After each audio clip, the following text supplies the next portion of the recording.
have been a decade of breakthroughs and developments in medicine and psychiatry. Scientists have developed a new technology to cure mentally ill adults. With the use of electroshocks, the minds of sick patients are being wiped clean, giving them a fresh start. On this blank slate, physicians then imprint a new, healthy personality. Remaking people, shocking them into obedience. This is a story about that powerful idea. In the 1950s, it caught the attention of the CIA. The agency funded a series of experiments. Out of them was produced a secret handbook on how to break down prisoners. The key was using shock to reduce adults to a childlike state.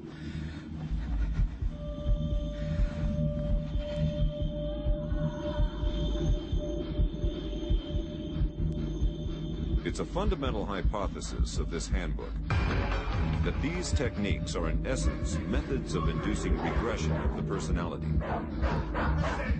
There is an interval, which may be extremely brief, of suspended animation, a kind of psychological shock or paralysis. Experienced interrogators recognize this effect when it appears, and know that at this moment the source is far more open to suggestion, far likelier to comply than he was just before he experienced the shock.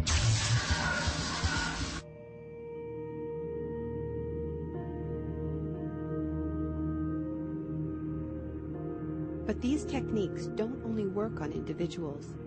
They can work on whole societies. A collective trauma, a war, a coup, a natural disaster, a terrorist attack puts us all into a state of shock. And in the aftermath, like the prisoner in the interrogation chamber, we too become childlike, more inclined to follow leaders who claim to protect us. One person who understood this phenomenon early on was the most famous economist of our era, Milton Friedman. Friedman believed in a radical vision of society in which profit and the market drive every aspect of life, from schools to healthcare, even the army. He called for abolishing all trade protections, deregulating all prices, and eviscerating government services. These ideas have always been tremendously unpopular, and understandably so.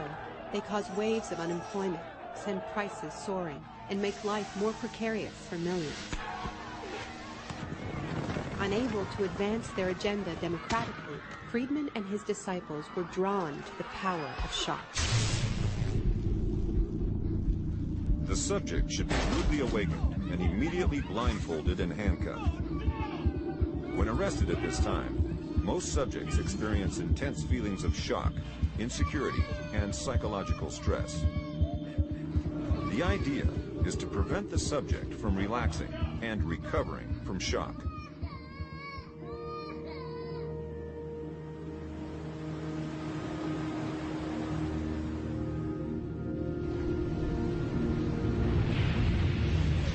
Friedman understood that just as prisoners are softened up for interrogation by the shock of their capture, massive disasters could serve to soften us up for his radical free market crusade. He advised politicians that immediately after a crisis, they should push through all the painful policies at once before people could regain their footing. He called this method economic shock treatment. I call it the Schock-Doktrin. Take a second look at the iconic events of our era, and behind many, you will find its logic at work. This is the secret history of the free market. It wasn't born in freedom and democracy. It was born in shock.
Isolation, both physical and psychological, must be maintained from the moment of apprehension.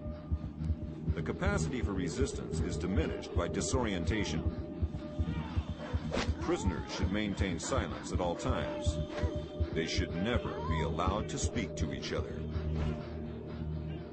There's one other thing I've learned from my study of states of shock. Shock wears off. It is by definition a temporary state. And the best way to stay oriented, to resist shock, is to know what is happening to you and why.